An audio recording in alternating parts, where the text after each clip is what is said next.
This is David Dubal. My guest on this program is the young Korean-born virtuoso pianist Hai-Kyung Suh, one of the brightest lights on today's world concert stages. From Berlin and London to Tokyo and Seoul, she has thrilled audiences with her deeply felt, passionate musicality, and not to mention a spectacular technique. She is here to discuss her New York recital debut as winner of the prestigious William Petchek Award of the Juilliard School, where Hai-Kyung Suh received both bachelor's and master's degree there, and she worked with the celebrated teacher Sasha Gorodnitsky.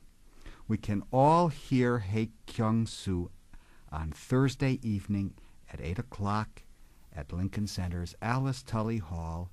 Her program is wonderful, and it will include, well, we'll talk about the pieces as we go on. It's so good to have you here. How are you, Miss Suh? Fine, thank you. How are you? I'm fine.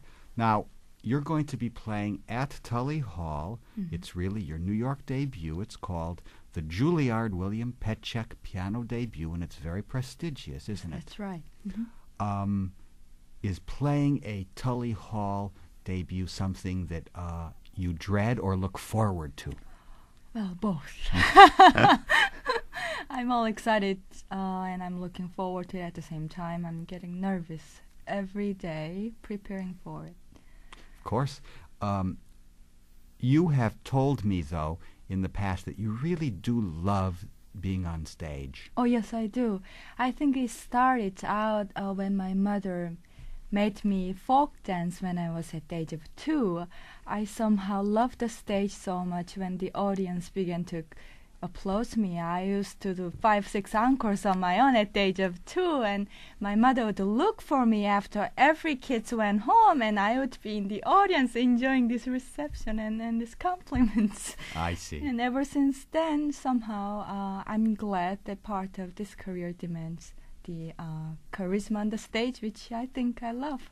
Well, you have charisma on stage. I have heard you play, and I want to say that your mother must have been quite an interesting woman, because she had you instantly in your early life do everything. Am I right? Oh, yes, she was a very dominant, beautiful woman, good mother, and I think she almost even sacrificed her life for my career, and she made me do everything, almost everything, including music, of course piano playing, which didn't start until the age of 4. At the beginning, she made me do folk dancing when I was 4, and then ice skating, swimming, and ballet, and you name it. She just made me do all these things. Yet somehow piano seems to be the most gifted part of your whole being. Uh-huh. Yeah. And well, what happened? Oh, yes. She discovered my perfect pitch when I was 4. I would hear this tune at kindergarten, and I used to sit at the piano and somehow improvise. And she saw me do that, and then she got me upright piano, and I think that's how my piano studies began. Oh, that's wonderful. So your mother was watching you closely. Oh, yes. She even practiced with me. I used to practice like 8-9 hours because I made debut at the age of 8 in Korea. Somehow, people thought that was prodigy, making debut at the age of 8. And in order to keep this name of prodigy, she made me practice even sometimes 10 hours. And she would sit through my practicing. And she wouldn't even let me take a break, even for during dinner time. She would just bring the food next to the piano so that I would not stop playing, and she would feed it to my mouth as I played the piano. That is, Hai-Kyung Suh, that is truly nurturing in the best sense. And in no way did you resent her. You must have just loved to practice. Kids don't just sit at the piano. I hated it too at times, yet I must admit I love to get full attention from her. You see, I come from a large family. two brothers and two sisters, and I was the eldest. And if you know by any chance, in Korea, it's very masculine country, you know. So of course I love to get this attention, full attention from both of my parents, especially from my mother. If I practiced and if I got this name of protege, and she always feed me well, dressed me well, and she got me a lot of chocolates, and I loved it. Oh. Well, then she knew how to make it happen for you, and indeed she did, because you, I think, made a debut at the age of 8, did you say? Right, with Korean National Symphony Orchestra. A concerto? Yes, Mozart Concerto for 6-7. You started very big then in life, didn't you? Well, ever since then, I think my life with mother began. I had no friends, really. I was most of the time alone, and ever since then, I keep entering big competitions in Korea. I continuously won the first prize at the age of 9, 10, 11, 12, and at the age of 11 and 12, I was competing against college students. And this is called 516 event competition sponsored by the government and President Park. President Park, and I was awarded this prestigious award twice in a row at the age of 11 and 12, competing against the college students. You must have also had a good teacher in Korea. Someone. Yes, I think actually she really trained me very well technically, and at the age of 11 and 12, I already had not much problem playing any difficult repertoire in piano literature. Well, what were you playing at 12? Well, I already began Brahms, Paganini. I was playing Mendelssohn Concerto at 11 and 12, and Schumann Concerto, and Brahms, Paganini, I started playing at the age of 14. And I think, and I didn't have much difficulties technically then already. And I think in a way, yes, I think I had a good teacher in technical aspects. It's so interesting. In Korea, there is a real feeling, an admiration for the piano. Am I right? Oh, yes, that's correct. They have an important piano industry now. Oh, yes. And more and Actually, I advertise one of them in Korea. You're making your New York debut, but of course, in Korea, you are very well known. Am I right? Yes, I think so. You've made commercials on television then, right? Yes, I was asked to do this. And in Korea, I also am the only cultural medalist by President Chun, which was awarded in 1980 after the Busoni competition. So far, I am the only pianist. So you were then the only pianist to win Korea's Medal of Culture. That's correct. Yeah, that is wonderful. Thank you. There's, of course, a complex career that you've had, and you lived in Japan while you were still young. What happened? Well, this was part of the prize that the prize I won at the age of 11 and 12. That the government gave me money to go and study abroad, and my father felt since I was only 12, this was supposed to be given to college students to study their to do their studies, but because I was 12, my father felt either Europe or America is too far away for me, so I had to go to Japan to train myself. Well, there was a lot expected of you in life then, from a yes, very it early already age. began. As I was winning more, yes, of course, I got the full attention from my parents, which I loved. I think I like getting full attention from the audience too. That maybe that's what makes me to go up on the stage with such a great feeling in a way. Well, you're a stage person, yes. I think that has to be part of the equipment of an artist that plays in public. Oh, definitely, I think so. Yes. So you then very soon in your young life were off to Japan, but Korean language is different than Japanese. Did you know Japanese? No, I didn't. I didn't speak any word of it, but I learned to speak Japanese fluently already in 2 months. I think I had gift. Your ear is extraordinary then. Well, I hope now too.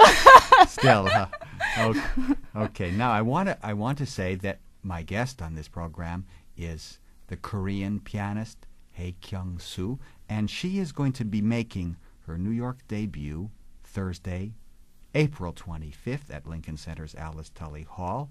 I hope everyone comes to hear her because she's a magnetic artist. Of course, the tickets are at center charge, and that's 874-6770, and the range of price, all reasonable, I'm sure.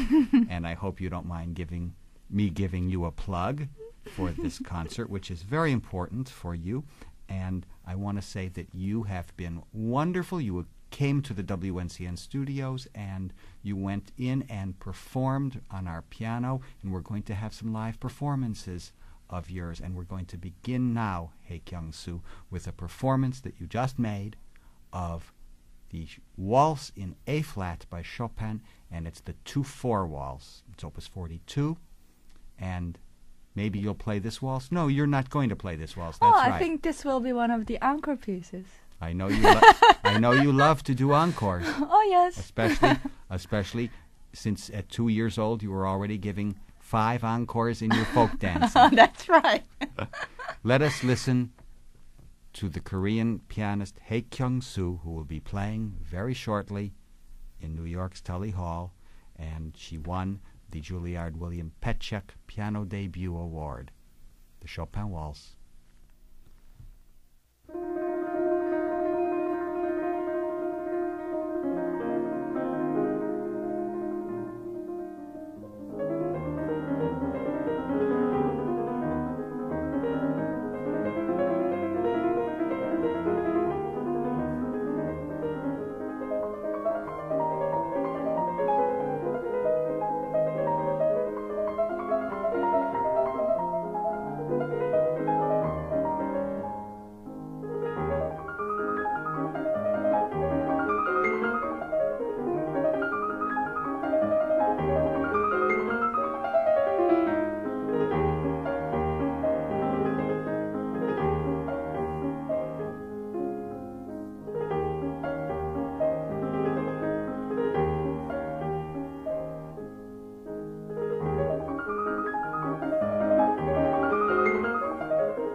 You have just heard Hai-Kyung Suh in a performance of the Chopin Waltz, Opus 42, an extraordinary performance just done a few minutes ago at WNCN by Hai-Kyung, who will be making her New York debut Thursday, April 25th at 8 o'clock at Alice Tully Hall. And, well, we have a wonderful sampling there of Chopin in his most, spirited way. He was very happy when he wrote that waltz. Isn't it an extraordinary piece? Well, Hai-Kyung, let's talk actually about the program that you're going to do. I know that you'll be playing works of Clementi, Mussorgsky, Chopin, and Brahms. Well, the Clementi F-sharp minor sonata is your opening work. Tell me something of Clementi. Our audience doesn't know much about him. Okay. Clementi is the father of the piano. He was born in Italy and he came to London when he was young. And he was a piano builder, a publisher, and was a wonderful composer. Yes, I think that he's one of those underrated composers. He was born in 1752, which means he's actually younger than Mozart. And he dies much after Mozart in 1832. And I know that Horowitz loves playing this F-sharp. You like the Horowitz recording? Oh, yes, I do. Well, I love the opening work being Clementi. Then what are you doing? And then I'm playing the Mussorgsky pictures, which is his most important piano work. He takes the listener on a tour of his friend Victor Hartmann's pictures. This set includes Promenade, which continues and repeated throughout the set, as if two people were walking throughout the museum, trying to see these paintings of a ballet of chicks and two Polish Jews, the rich one and the poor one, and the great gates of Kiev, and etc. Well, it's a work. Why did you choose this work? It's absolutely... Because I believe this piece has the most wonderful orchestral coloring at the keyboard. And it's a big adventure a pianist possibly can go through. It's an adventure. That's a wonderful word for it. And it's an adventure for the listener as he goes one painting after another. Victor Hartmann was Mussorgsky's friend, and he died early, and he was a talented painter and architect. So this is Mussorgsky's homage to Victor Hartmann. And I would say that this is the most important work of the whole Russian Five in the piano literature. It's so important, the work. So this will be after the Clementi and before intermission. Well, that's a beautifully planned program. Then, after intermission, what do you have? And then I have Chopin's 7 Preludes. And I have chosen these works because they are little gems. I think perfect works of art, if I may say so. They were composed by Chopin on the island of Mallorca.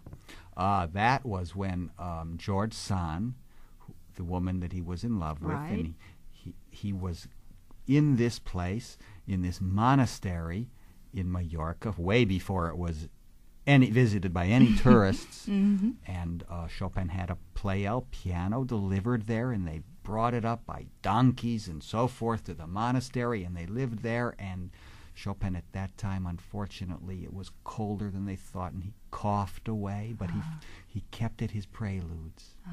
And of course the these are beautiful works. I always have fun. I seem to have more fun as I practice them. It's well, 7 of them, and I know you're going to be doing the D minor, the last one. Right, that's the last one, and I will be starting with the A flat major, and then will be followed by G major. Are you going to be doing that amazing one for the right hand cascades of notes, the B flat minor? Oh yes. I love that. That and also E flat major. Oh, that's a great one. And that's number 18. And then F sharp minor. Right before that, I will be doing the short one of A major, number 7. Oh, that's perfect. So the A major, the famous one, followed by the F sharp minor. Then I'll be finishing with D minor. It's perfect. Rubinstein told me that the F sharp minor was to him his favorite. He said it was the greatest of the preludes. So you're playing that then. Yes. Fantastic program. And then what? And then I'll be finishing with the Brahms Paganini variations, Book 1 and Book 2. Oh, they're and awesome. Actually, this is the piece I seem to have everybody off at my playing since I was 14. If I wanted to audition for people, like when I came to this country for first time when I was 14, I played this. And then Madame Nadia Reisenberg would take one student out and took me in as one of her students. And also, this is a piece I played in Busoni competition as well as Munich competition and had a big hit. And I also think this is the piece that my teacher, whom I've been studying with for 6 years, Mr. Sasha Gornitsky's best, one of his best works as well. He himself, Sasha Gornitsky, recorded this on Capitol years ago. A wonderful performance. Yes. He did the Brahms Handel variations as well. Right, on the other side. So tell me, it must have been a great experience in your life to study with Gornitsky, right? Oh, yes. He really inspired me to... you see, when I was young, playing this piece, I only did it to show my technique off to people when I was 14 and 15. Now, Mr. Gornitsky, even during lessons, I have so much fun because he inspires me with all this atmosphere and this lyric, all these so many important extra things which I didn't even realize. So all this technical difficulty becomes less important as I thought, which I thought that was the first priority when I was younger. Now I play them as a beautiful piece rather than the difficult technical piece. And so every day when you work on them, you find something new in a way. Oh, yes. Hai-Kyung, in a way you're saying something very interesting, I think, because since you were a prodigy and you had excellent technical training, you're saying that Gornitsky did not have to work so much technically. He was able to give you so much more musically because as a child you had gotten so much of your mechanism. What do you think about that? Yes, that's something which I would like very much to talk about Mr. Gornitsky. There are a lot of people seem to have the impression that he is the great master in technica.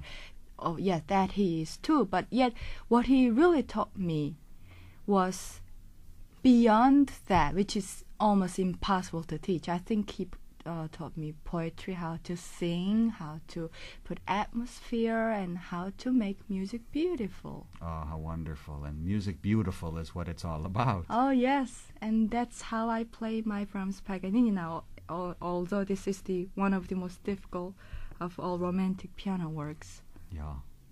Now, you, of course, have said something that he taught you how to sing and so forth, but...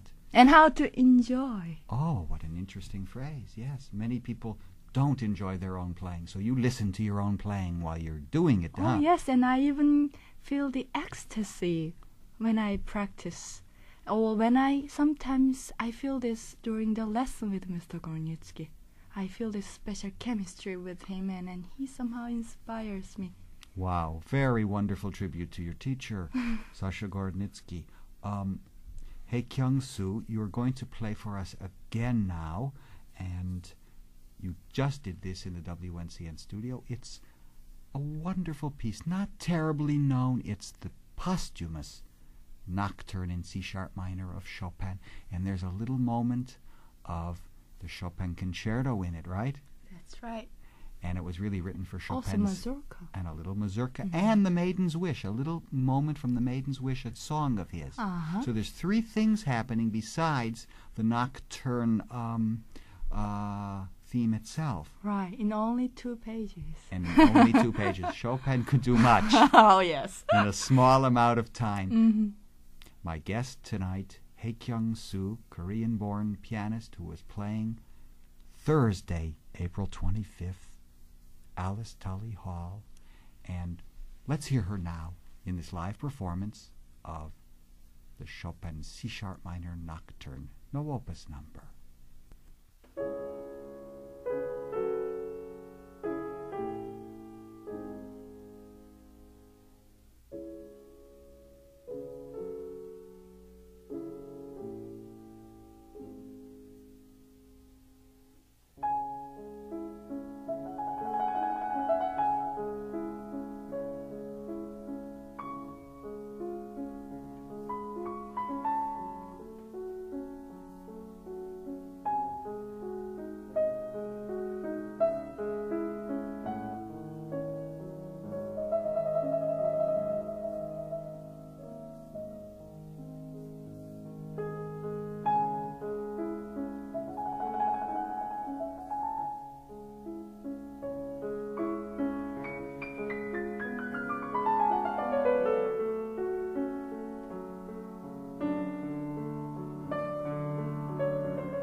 The artist playing the Chopin Nocturne in C-sharp minor, my guest, Hai-Kyung Suh, who will be playing very shortly, 8 o'clock, April 25th. It'll be her New York debut as winner of the Juilliard William Petchak piano debut. Hai-Kyung, we're going to take a little break for a message or two, if you don't mind, and we'll be right back. This is David Dubal, and I am speaking to Hai-Kyung Suh, who is an extraordinary pianist. We have heard her in live performances at the WNCN studio of Chopin works. Her performance at Alice Tully Hall on the 25th will include works by Clementi, Mussorgsky, Chopin, and Brahms. Don't miss her. She's been called in Munich a piano miracle from Korea, and you have had all of those wonderful reviews. Indeed, we're going to be hearing, I know one thing, you got back very recently from playing in London. What orchestra? Philharmonia Orchestra. Yes. Rock Third. The Rock Third. It's Yes. called the Rock Third because it's truly by the Rock, Rachmaninoff. What is that concerto in your career? It's very special to you. Well, I will be making the Rachmaninoff cycle with the Philharmonia Orchestra in London, and also. Oh, you're recording them all? Yes. Oh, wonderful. And Rachmaninoff Third, especially, which I also played in Berlin Philharmonic Hall last October, and this piece somehow seems to fit my temperament and melancholic depression. Maybe. You don't sound like a depressed person. I know Rachmaninoff was. I think I'm most of the time depressed. Well, some pianists are. I don't know why. Maybe it's being alone all the time. Maybe it's constantly Probably. wondering if I can play this piece as well as Rachmaninoff did. Yeah, I guess that too. But I don't know. I somehow seem to be this melancholic, depressed mood most of the time, and Really? it seems to fit very well with the way I feel, and at the same time it's beautifully intermingled throughout this gigantic technical demanded piece, which I also love to challenge and show it off at the same time, trying to play as fast and as loud as the octaves possible as well. So you But most of all, I love the first two pages. It's the most beautiful Russian folk-like theme. Well, anyway, the London Times just heard you with the Philharmonia, and they said by the end we had heard an exciting Rachmaninoff Third Piano Concerto from Hai-Kyung Suh. Her obvious deep involvement with the work infuses it with a freshness and electric energy which has earned her high praise. Well, we're not going to be hearing from that performance that you did, but from another one that you did. And we don't have time, I'm sorry, to hear the whole work. I know you love it all, but we do have time to hear the last movement of, as Hai-Kyung Suh calls it, the Rock 3 by Rachmaninoff.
electrifying performance of the great Third Rachmaninoff Concerto's last movement.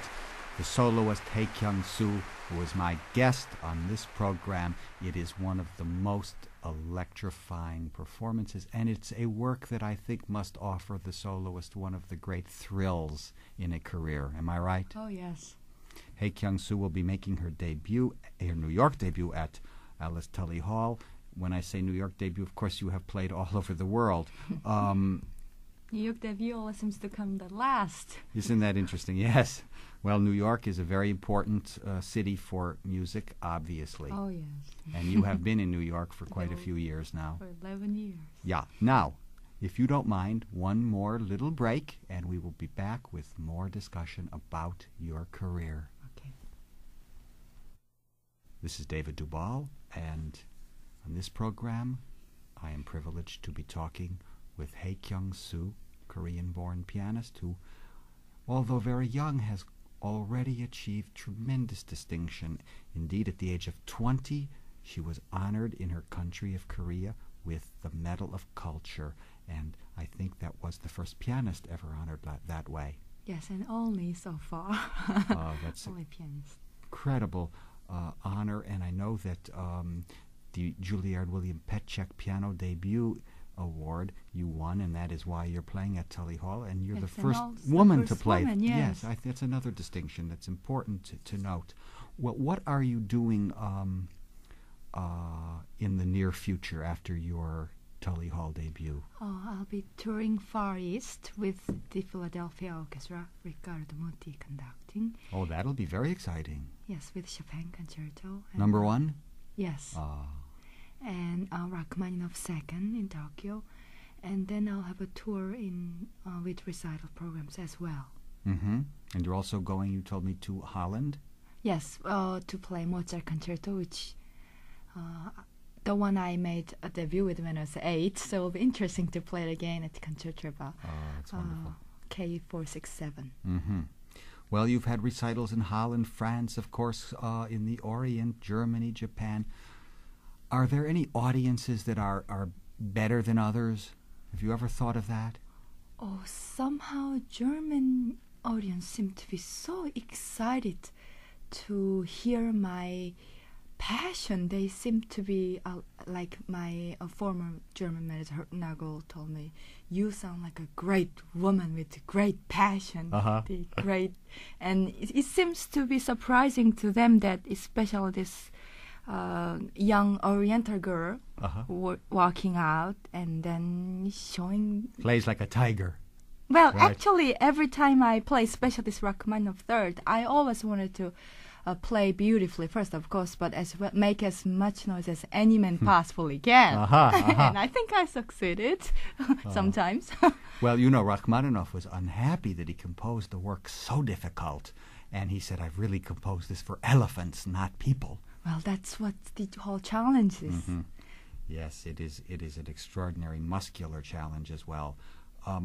We're going to hear your performance now of a piece that, well, Schumann himself nicknamed it Aeolian Harp. Chopin himself didn't. It's one of his etudes, and I always think when Chopin first played it to Schumann, how excited he must have been with this dreamy, billowy melody. Let's hear your performance, just done in the WNCN studio for us, our audience, for me. That's right. Of the A-flat Etude, Frédéric Chopin, the artist, Hai-Kyung Suh.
beautiful performance of the A-flat Etude. Hai-Kyung Suh playing that for us. Live performance in the WNCN studio. Hai-Kyung Suh is making her New York debut as the winner of the Juilliard-William Petchek piano debut, and that's a very prestigious thing because Juilliard itself is sponsoring this. That's right, as well as the reception afterwards. Please come. Oh, I would love to. I know that you have had a wonderful career at Juilliard. You were the William Capell and Gina Bachauer Scholarship Prize winner, correct, and so yes. forth. Yeah. But now, of course, no longer are you a student. You're on your own in the world. Is it fun getting on the jet and traveling here, there, and the other place? Oh yes, I love to travel and I love being alone, and especially a lot of people seem to complain on the plane going Far East because it's like 24 hours, but I never complained. I can always listen to music and do things by myself. I can think alone. I actually enjoy it, and I like these adventures. And in a way, I think I also enjoy the pressure of preparing for this exciting and big event which is coming to me. In a way, I feel lucky that I have this job which I love, which is music. I understand, and music is something that one cannot just define. It permeates a life, you know. Oh yes, it gives me the ecstasy. It's love. Hai-Kyung Suh, we're going to hear you in a piece that you have played many times as an encore or part of a program, and you play it so wonderfully. It's The Bells. It's La Campanella, Paganini Liszt Etude. Let's hear it, all right? Okay.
Oh, we have just heard La Campanella in the hands of Hai-Kyung Suh. She did that at the WNCN studio a few minutes ago, really, and one take, Hai-Kyung. That's quite wonderful. When people play in front of tape, all of a sudden they think, well, I'll do it 100,000 times, you see. No, I always find it better to just do it once and do other things. Well, you have a good time in life, and I want to wish you a great New York recital debut, which you will be doing April 25th at the celebrated Alice Tully Hall at Lincoln Center.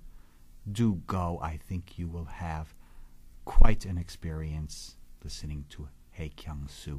Thanks for coming to us and talking. Well, you're welcome, and thank you. This is David Dubal.